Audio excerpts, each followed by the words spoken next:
Art వేయచ్చు, తెలియాలి, director తెలియాలి, ఆర్టిస్టిక్ ఆర్ట్, పెన్సిల్ ఆర్ట్ ఉంటుంది కదా, దాన్ని కూడా కొన్ని చూపించవచ్చు. అది కాపీ కొట్టినట్టు కాదు. నువ్వు అందులో తీసుకుని యాక్చువల్గా మొబైల్లో తిని ఎక్కడ తిని ఫిల్మింగ్ చేసావు కాబట్టి ఇప్పుడు చాలా స్ట్రిక్ట్ రూల్స్. ఆడియో నా ఇష్టం వచ్చిన వాడలే నేను. యాక్చువల్గా నాకు నా ఛానల్లో కంప్లీట్ ప్రతి ఎపిసోడ్లోనే ఒక పాట వచ్చేటట్టు పెడదామని. ఇలా రాజా నాయి కానీ వేరే వాళ్ళే కానీ మంచి రాజన్ నాగేంద్ర కానీ నాకు మ్యూజిక్ అంటే అంత ఇష్టం. ఇప్పుడు వాటికి ఎలాగా వాళ్ళ దగ్గర కొనుక్కుని రైట్స్ ప్రతి ఎపిసోడ్కి కొనుక్కొని వాళ్ళ పర్మిషన్ తీసుకుని పెట్టాలి. ఇంత బిట్టు కూడా కాపీ కొట్టకూడదు తెలుసా నువ్వు మళ్ళా కొట్టచ్చు కావాలంటేనే. ఒక సాంగ్ ఉందనుకో దానికి వేరే ఇన్స్ట్రుమెంట్లు కొట్టచ్చు కానీ ఒరిజినల్ ఫుటేజ్ వాడకూడదు.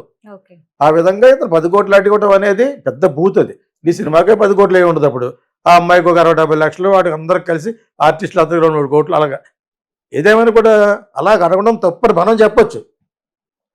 అతనికి అమ్మాయికి ఏ దొబ్బు తెలియదు అని చేత అడిగాడు. ఓకేనా. ఈ అమ్మాయి ఇప్పుడు కూడా 24 అవర్స్లో తీసేయాలి. నెట్ఫ్లిక్స్ వాళ్ళు తీసిన డాక్యూ ఫీచర్ అంటారు, డాక్యుమెంటరీ కాదు, ప్యూర్ డాక్యుమెంటరీ కాదు, డాక్యూ ఫీచర్ అనేది ఒక జోనర్. ఒక యాక్ట్రెస్ కోసం బయోపిక్గా తీస్తున్నది, you can say docu feature. అక్కడక్కడ కొన్ని క్లిప్పింగ్స్ చూపిస్తున్నారు కాబట్టి ఆమె కథ జీవిత కథలాగా చెప్తున్నారు కాబట్టి. సో ఇతకిని ఫెయిరీ టైల్ అనే దాని గురించి నయనతార ఫెయిరీ టైల్ అనగానే అందరూ చూస్తారు. నెట్ఫ్లిక్స్ వాళ్ళకి సబ్స్క్రిప్షన్ కూడా బాగా వస్తుంది. మంచి ఐడియా అది, మంచి ఐడియా అది. దాంట్లో ఈ 30 సెకండ్లు ఎంత తమిళ్లో పుడివాదం అంటారు. పుడివాదం అంటే అది వాదించడం, వదలకుండా వాదించడం అన్నమాట. ఎవడన్నాడు వదిలే, నేను ఎవడ పిలుస్తాడు, నేను అంటది, అయినా రావాలా అంటాడు ఒక్కడ సినిమాలో లాగా. ఏదో అంత అవసరమా? మరి అదే ఆ ఈగో ప్రాబ్లమ్స్ ఉండకూడదు సినిమా ఫీల్డ్లో కానీ బయట కానీ. శత్రుత్వానికి దారి తీస్తుంది యాక్చువల్గా. సో ఆ విధంగా వీళ్ళిద్దరికి ఏదో అసలు సరే రాజీంది ఎక్కడో, నువ్వు మంచి యాక్ట్రెస్ కాదని అలాగంటాడు తను. డైరెక్ట్గా సెట్లో అలాగ అనకూడదు. మంచి యాక్ట్రెస్ కాకుండా పోలేదు కదా, నీకంటే పెద్ద యాక్ట్రెస్ ఆ అమ్మాయి. ఒక మగవాడికి ఎక్కువ ఇస్తారు కాబట్టి రెమ్యునరేషన్ 40 లక్షలు 40 కోట్లు 50 కోట్లు ఇస్తున్నారు అతనికి. అది అంత రెమ్యునరేషన్ అమ్మాయికి ఎవరు? గర్ల్స్కి అంతవరకు 4-7 ఇప్పుడు వెళ్ళింది, ఇప్పుడు పెరిగింది, ఒక 10 crores వరకు పెరిగిపోయింది. ఇదే చాలా పెద్ద డెవలప్మెంట్ ఇది. ఓకేనా. సో అదర్వైజ్ ఆ అమ్మాయిని క్లెయిమ్ చేస్తున్న 10 కోట్ల రూపాయలు వీళ్ళు కూడా చేసే సినిమా ఆయన ఎందుకంటే తన ఇష్టం. నన్ను ఎవడన్నా అంటావు పౌరు దర్శనం 200 కోట్లు వేస్తారు.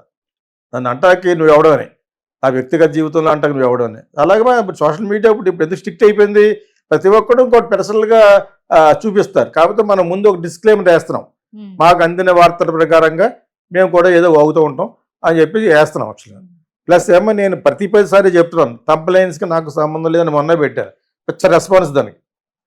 తంప్లైన్స్ ఓన్లీ ఛానల్ వాళ్ళు చేసిన మిస్టేక్, వాళ్ళ యొక్క ఇది నాకు సంబంధం లేదు. నేను మాట్లాడిన మాటల మటుకు మాకు అందిన వార్తల ప్రకారం నాకు తెలిసిన నిజాలనే చెప్తాను. తంప్లైన్ నా ఇష్టం కాదు, మీరు డైరెక్ట్గా ఛానల్ క్లెయిమ్ చేయండి అని చెప్పాను. ఫేస్బుక్లో పెట్టాను, అన్ని మాధ్యమాలను పెట్టాను, అన్ని ఛానల్లో చెప్తున్నాను.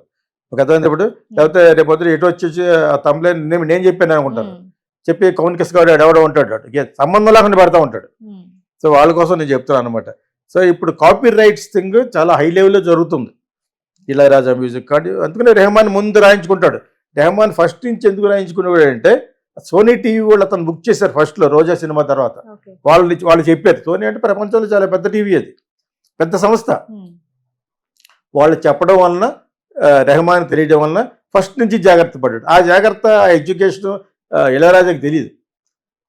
ఒక రికార్డింగ్ కంపెనీ పెట్టాడు ఎక్కువ అని, అది మూవిస్తాడు, అది ఆవిడ అమ్మేసాడు, అమ్మేసాడు మళ్ళీ ఆయన అంటాడు. ఇదే మిడిమిడి జ్ఞానం ఇళయరాజా అంతాను. ఎందుకంటే సరైన ఎడ్యుకేషన్ లేదు అతనికి. మ్యూజిక్ జీనియస్, జనరల్ నాలెడ్జ్ ఈ ప్రపంచంలో జరిగే విషయాలలో ఎలా డీల్ చేయాలో ఏమీ తెలియదు. అవార్డ్స్ ఎలాగ అప్లై చేసి కూడా తెలియదు. నేను వెళ్ళి చెప్పి పొడిచే వరకును అందరికి ఇచ్చేసారు, అతనికి ఏమీ లేదు. నేను వెళ్ళి ఏడిపించాను, వెళ్ళాను. అవార్డ్స్ అప్లై చేసుకోవాలి, లాబింగ్ చేయాలి, చేస్తేనే చేస్తారు, లేకపోతే ఎవరు నిన్ను పిలిచి ఇచ్చి అతను పెద్దవాడు కాదన్నట్టుగా లెక్క. ఎప్పుడు అనుకున్నారు తర్వాత నిన్ను మళ్ళీ ఎంపీని ఎందుకు చేశారు? అయ్యో లేదు, ఇతను దళితుడు కాబట్టి ఇతన్ని కూడా మనం చేస్తే మనకు ఓట్లు వస్తాయి ప్లస్ జీనియస్ అని సీట్ ఇచ్చారు. ఇవన్నీ దానికి ముందు 4 సంవత్సరాల ముందు వెళ్ళి పొడిచాను, వెళ్ళి నన్ను ఒకసారి గర్వం అన్నాడని చెప్పేసి, నాకు కాదు గర్వం నీకు, నిన్ను ఎవరో ప్రపోజ్ చేయలేదు,